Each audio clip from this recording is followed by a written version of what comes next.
Isirayeli yareka kureba Imana no kuyiramya, babona ibyiza byabagose bibaye byinshi babihindukirira. Tuzi ko twakomeye. Iyo babihindukiriye nabyo bihita bihindukira bikerekera bundi twakurikiraga muzehe ntabwo ari mwe we dore uko basa, bigahita byerekerayo. No bagatangira kubyiruka inyuma nk'uko birukaga inyuma y'Imana.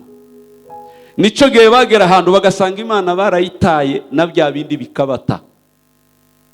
Kuko ibyiza byose tubihererwa muri nde? Muri Kristo Yesu. Nukuvuga ngo iyo ugiye hanze ya Yesu harimo ikibazo kiwakoresha itegeko ry'umwuka ngo byemere.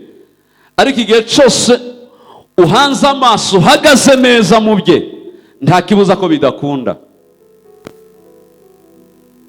Turi mu rugendo kuva Yesu aje, turi mu gice cyo kugira gute, cyo kugaruza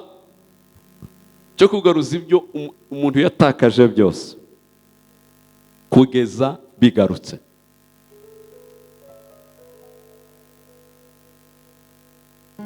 Umugisha wari automatique ku muntu, ariko icyaha kibaye umugisha wabaye mekanike, nugusunika n'ibintu bikomeye.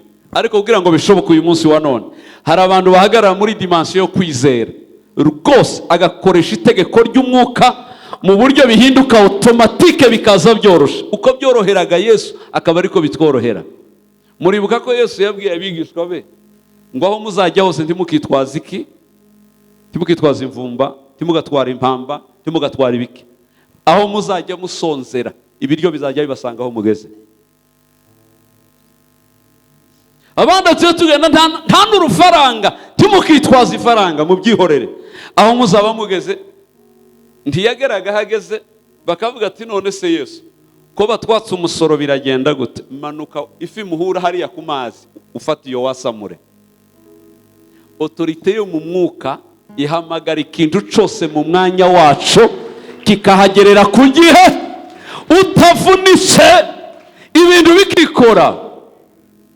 Ibi birasaba iki? Kwisobanukirwa kwarabuze mu bana b'Imana. Mwakabyara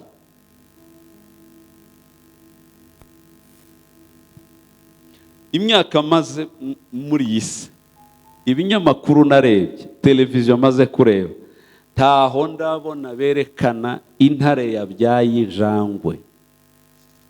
Ntayo ndabo. Hariyo mwabonye? Hari urabona intare iri konsa injangwe gute? Ntibibaho.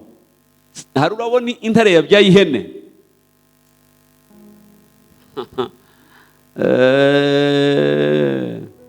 Ikindi kiza kinshimisha we, umwana w'intare tibajya barinda kumutoza ngo bamubwire ngo uri intare ngo bimwigishe ngo ari hazaruhabeyo. No, avukariyo, avutse n'intare. None ikibabaje, turi abana b'Imana isumba byose, bakomoka muri Kristo Yesu, intare yo mu muryango wa intare izivukana autorite ntibayitoza. Icubahiro ni karemano muri Kristo. Upfa kwakira Yesu, icubahiro kikirema. Hari ibintu gusa wisangamo muri Yesu. Dore ikibazo abantu bafite, abantu birirwa biruka inyuma y'ibiki n'ibiki. Oro Yesu disikuru yaravuze ngo abarushe n'abaremerewe bose nibagire gute? Nimubwira abashaka amahoro n'abashaka icubahiro n'abashaka kugaruza, nibajya aho Yesu ari. Nibagera muri Yesu ikirere kiraborohera. Kiraborohera rwose. Umugisha wawe kuki utagaruka byapfiriye he? Ko byose twabigaruriwe muri Kristo Yesu. Mubyibuke ko Edeni ya mbere yarasenywe, ariko ibyari muri Edeni byo ibyiza bitanu byari bigize Edeni, byose bitanu uzabisanga muri Yesu. Nukuvuga ngo Edeni ya mbere byarasenyutse, ariko Edeni ya kabiri yaragaruwe igorigota. Iyo rero wikonekse mu masezerano y'igorigota ya Kristo, nukuvuga ngo ibyari muri Edeni biragaruka, bitangira kutugarukaho. Nitubyemere ko imigisha ishobora kugaruka. Kugira ngo bigaruke bigenda gute? No kugira ihishurirwa mw'abantu.